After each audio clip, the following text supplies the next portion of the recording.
Hello everyone, it's Maria Solitary Witch Tracks, and I am back for now. I know it's been a while, but I really needed a hiatus from YouTube. I still had my social media on Facebook and Instagram, but I wasn't really feeling putting myself, my time, my artistry, and everything into recording YouTube videos. I went through a lot of stuff, which I will go into with this, but the main purpose of this video and the thought process behind it actually came out of that time when I was in a dark place in my life.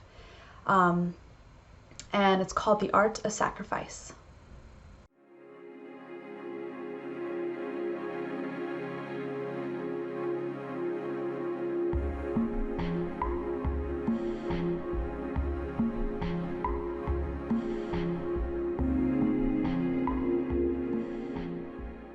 Okay, so sacrifice. That's a really heady subject when it comes to the witchcraft and the pagan community. A lot of people, of course, view sacrifice as different ways. You have practices where they require animal sacrifices, which I personally do not do. I know there's a lot of branches of witchcraft out there and things we wouldn't consider witchcraft, but magic nonetheless, that uses those as tools and means to bring about change. However, for me, I'm talking about self-sacrifice. Not necessarily, harming yourself and but almost kind of depriving. You do this with fasting. So with fasting, you might want to do it because you're trying to get something out of it. So you might want to get health benefits, or you might be preparing for some shadow work or some ritual, and fasting is a way to put more energy into what you're trying to create and what you're trying to do. And also it is a way of giving up something so that you give something in return. So it's kind of like, giving an offering at the altar, but this is kind of a next level step, in my opinion, to be able to really bring about some change. So the specific instance that really brought up this thought process within my own practice popped up back, I would say, between November and I would say February of last year, because I never really thought about the art of sacrifice or giving up things to receive things in return. I always did, typical offerings, and gave them out to nature, put them at crossroads, that kind of thing. But I kind of experienced a midlife crisis, even though I'm not at that point in my time yet. But I really was facing an identity crisis. I all of a sudden felt like someone snapped or flipped a switch. Someone flipped a switch, and all of a sudden I was unsure of myself. I was not grounded. I felt completely and totally out of my element. I was not at ease, and I was at a loss. It was like someone flipped my world upside down. I can't express enough how much I was so sure of myself. Like, I was over here, very sure of myself, knew exactly what I wanted out of life, what I want to get out of life, what I want to do with my life, kind of thing. And then all of a sudden, I think I was trying to do some shadow work, and maybe that is what triggered a lot of it. But then I was over here, and I was like all over the place, did not know anything. And I was considering a career change, considering just, dropping everything and turning my life around 360 or 180, I guess, and, changing. Because right now I do work for a corporate company, but I really enjoy my work. I do get a lot of fulfillment out of it. However, I was thinking of going back to what I first thought I wanted to do, which was, being professional in college, because I do have my master's in literature. But I was thinking about going back to get my PhD and just be like, you know what? And I was planning, I was like, oh, I can get this grant at this school that's not too far away. I can go there and, I'll get my school paid for, but I'll get extreme budget cut for me, or a pay cut for me, because, working for corporate's kind of cushy, being a full-time student, not so much.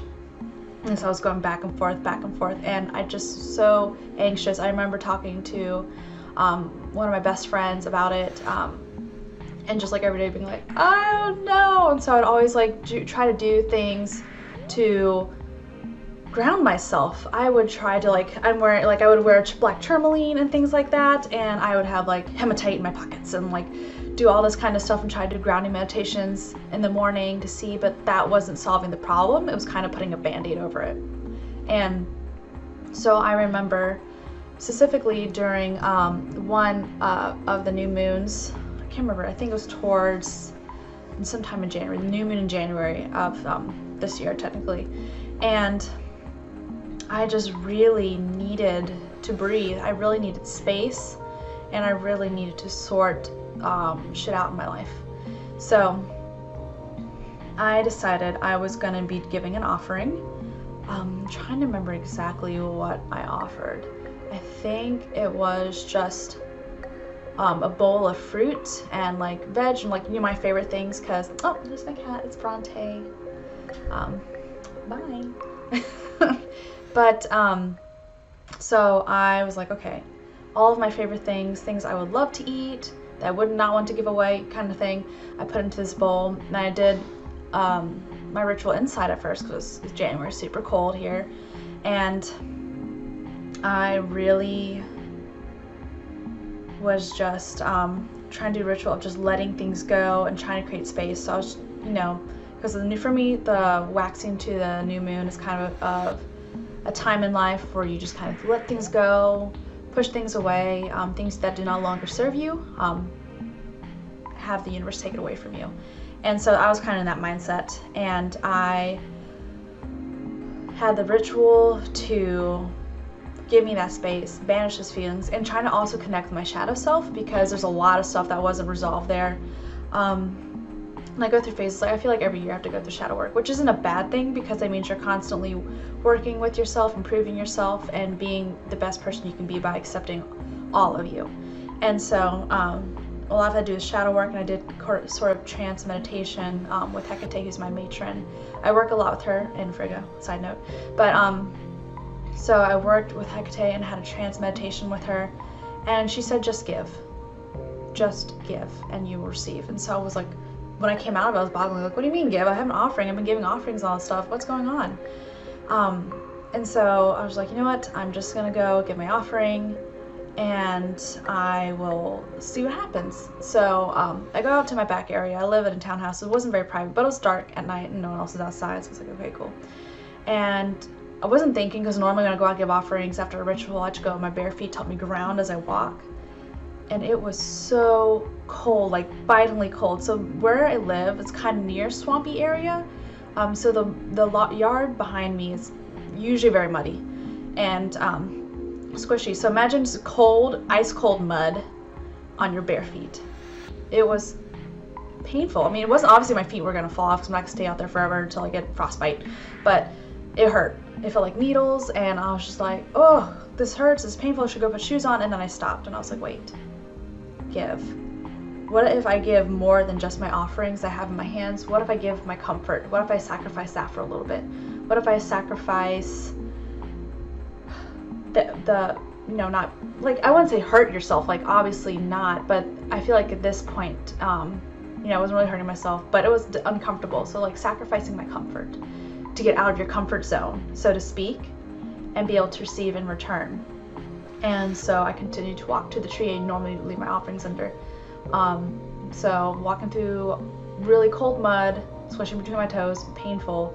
But I kind of just stood there for a little bit with my offering in my hand, and I reflected on giving up my comfort in order to receive something.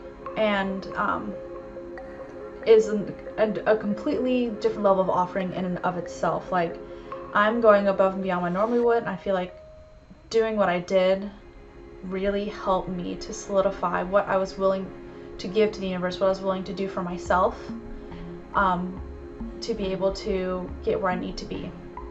And so I go back inside, I wash off my feet, and I would say a couple days later, once the moon started waxing again, slowly, that's when, it wasn't right away, but it was a gradual grounding, a gradual slowing, a gradual breathing space I have, where I could just and be.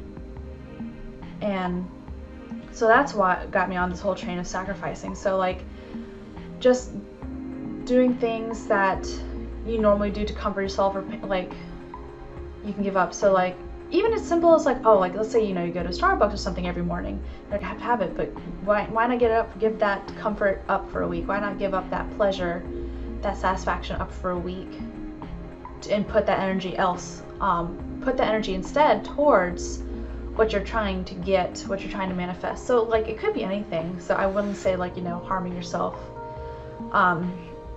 But you know, giving up small little things as comfort is, or like, you know, fasting obviously is a good thing, or speech. Those are really, really powerful forms of sacrifice, I think, of giving up either food for a day or giving up talking for a day if possible, because I feel like that can also add extra zing to your magic, your spell, whatever you're trying to do. Another example of that was I did a ritual a long time ago, where I was needing to face my shadow self, and I decided, it was completely optional, but I decided to fast and not speak that day. And I felt like a whole day of not eating. It's the first time I ever fasted, so I was like so like in a trancy mode afterwards, because I didn't eat. I just drank water all day. I didn't speak either, and doing that limited distractions for me and allowed me to be in a space all day to put energy towards what I wanted to get out of this ritual. And so I think that's also really important. So giving up something that would normally take up your time can give you that space to focus that time on something else. So that is what I mean by the art of sacrifice. Obviously you don't have to do it. Obviously it's not needed, but for what I was going through mentally at that time and not being able to ground myself, I strongly believe that was like the catalyst to finally being able to give, because I was going through so much, but I feel like I wasn't doing enough or wasn't giving enough to get out of that space. And I think being in that mentality and realizing what I do have to do, what I do have to give up, kind of also helped me subconsciously get out of that space, if that makes sense. So it really put me in that mindset to work through it and get out of that. So that is completely what I mean by the art of sacrifice and magic. I'm really curious to see or hear if you guys have like done anything like that, where you have given up something, whether you fasted or didn't talk or whatever, gave up comfort, walk around ice cold mud bare feet to, you know, help your spells and help you get to where you need to go. But I thank you guys who continue to watch my videos and comment. I'm definitely a lot more active on my Facebook, the Solitary Witch Tracks, with a 1 at the end. If you look it up by URL, or if you just type in Solitary Witch Tracks, you should see me. Hopefully I'll get back to making more videos. I don't know. Not making any promises, but I've been feeling a call and a pull towards making videos again. And I felt like this is a really good one for me to start back up on. So please, if you have any suggestions for anything you'd like to hear, I'd love to also do some videos that you guys are requesting, because I think that'd be really cool too. But thank you guys so much for watching my videos, and continue to stay with me on my journey. Blessed be.